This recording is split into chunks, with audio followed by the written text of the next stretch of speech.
In the quiet, fog-draped town of Oakhaven, a chilling legend has been passed down through generations, whispered in hushed tones whenever the moon hangs full and luminous in the night sky. They say that on these nights, and only on these nights, a trail of bloody footprints materializes out of the mist leading from the town's ancient gnarled oak tree to the decrepit abandoned Blackwood Manor that looms over the village from its perch on the highest hill. The origin of the prints is a mystery lost to time, a ghost story told to frighten children and unnerved travelers. Some say it's the spirit of a wronged woman, forever searching for her lost love. Others claim it's a demonic entity, drawn to the town by some long-forgotten sin. No one has ever dared to follow the trail to its end, for the townsfolk believe that to walk in those crimson steps is to invite a fate worse than death, to be swallowed by the same darkness that birthed the spectral path.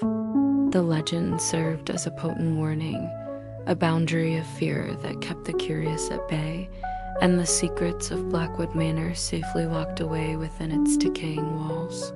Lena, a young, ambitious journalist with a penchant for debunking the supernatural, saw the legend not as a warning, but as a headline.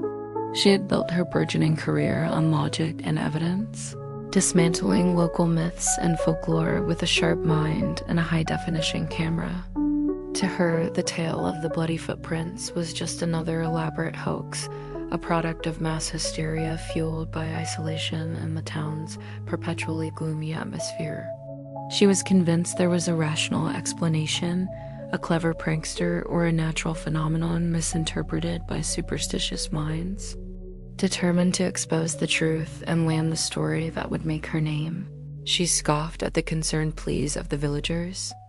Armed with her trusty camera, a powerful flashlight, and a healthy dose of skepticism, Lena made her way towards the edge of town as twilight bled into the deep, inky black of a full moon night, ready to confront the ghost of Oakhaven and drag its secrets into the light.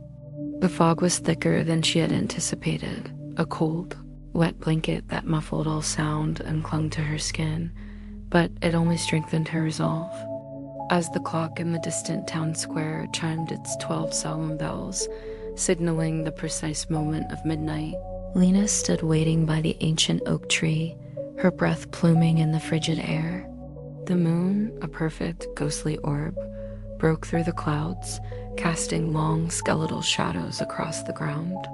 At first, there was nothing but the sound of her own heart thudding against her ribs, and the whisper of the wind through the barren branches. Disappointment began to creep in, then she saw it. Directly before her, on the damp, mossy ground, a single, perfect footprint began to form. It wasn't an indentation.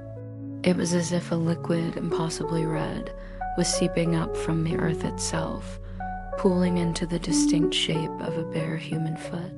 A second print appeared a few feet ahead, then a third, each one materializing from nothingness, fresh and glistening under the moonlight.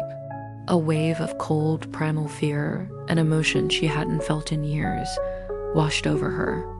Her scientific mind scrambled for an explanation, some sort of chemical reaction. A delayed dye, but the sight was too visceral, too real. The prints were undeniably blood. Against every instinct screaming for her to run, the journalist in her took over. Her hands, trembling slightly, raised her camera. This was the story. Mesmerized and terrified in equal measure, she followed the grisly trail, each step taking her closer to the silhouetted ruin of Blackwood Manor, the source of the town's deepest fears. The heavy oak door, which should have been swollen shut with age and damp, creaked open with an unnatural ease as she approached, an silent, ominous invitation into the waiting darkness within. The air inside Blackwood Manor was thick with the cloying scent of dust, decay, and something else, something metallic and sweet that made the hair on her arms stand on end. Her flashlight beam cut a nervous path through the gloom, revealing cavernous rooms filled with furniture draped in white, shroud-like cloths, their shapes monstrous in the dancing light. The bloody footprints continued their inexorable march across the warped wooden floors. leading her deeper into the heart of the house, past a grand staircase, and into what appeared to be a long-abandoned study. Cobwebs hung like tattered lace from a grand chandelier, and books lay rotting on their shelves. Her light fell upon a small, ornate silver frame sitting alone on a large mahogany desk, strangely free of the dust that coated everything else. Drawn by an unseen force, Lena picked it up. Her blood ran cold. The photograph within the frame was old, a sepia-toned portrait from another era, yet the face staring back at her was unmistakably her own. The same eyes, the same curve of the lips, the same small scar above her right eyebrow. It was her, dressed in Victorian attire, but it was her. A dizzying wave of vertigo washed over her as impossible memories, not her own, flickered at the edge of her consciousness, the scent of roses, the feel of a silk dress, a man's laughter, a sudden sharp pain. Terrified and utterly disoriented, she dropped the frame, its glass shattering on the floor. She had to get out.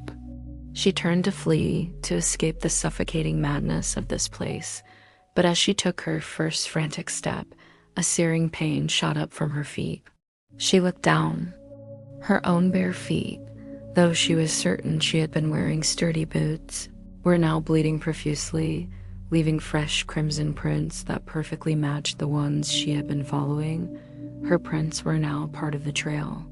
A voice, cold as the grave and filled with an ancient sorrow, echoed through the cavernous room, seeming to come from the very walls around her. It was a sibilant whisper that coiled around her senses, a sound that spoke of timeless patience and unfulfilled promises. "You have finally returned," it hissed, the words slithering into her mind. "You have returned to finish what was left undone." A suffocating dread, absolute and paralyzing, seized her. This was not a hoax. This was not a legend. It was a memory, a curse, a cycle she had unknowingly wandered back into. The strength fled from her limbs, her mind reeling from the impossible truth. Her camera, the tool of her logic and reason, slipped from her nerveless fingers, clattering onto the wooden floor. It continued to record, its unblinking red light a solitary witness in the oppressive darkness. The lens captured nothing but the trail of blood, her own blood, as it continued to mark a path, leading away from where she had fallen and disappearing into the impenetrable blackness that lay deeper within the house. The recording continued until the battery died, capturing only the profound, terrifying silence that followed. The next morning, the sun rose to burn away the last vestiges of the fog, revealing a crisp, clear day. A group of worried villagers who had noted Lena's failure to return cautiously made their way up the hill to the edge of the Blackwood Manor property, their fear palpable. They did not dare go inside. Lying on the threshold, just outside the slightly ajar front door, was Lena's camera. Of the journalist herself, there was no sign. She was gone, vanished as if she had never been. The old, bloody footprints from the night before had faded with the dawn, as the legend always said they would. But as the villagers stared in horror, they saw that a new set of prints had appeared, fresh and starkly red against the green grass. They did not lead from the old oak tree this time. They led out from the front door of the dreaded manor, a single, solitary trail of bloody footprints. And they led away from the house, pointing back towards the town, before disappearing once more into the lingering morning mist that clung to the low-lying hollows, leaving behind only silence and a terrifying, unanswered question. The cycle was not broken. It had simply begun anew.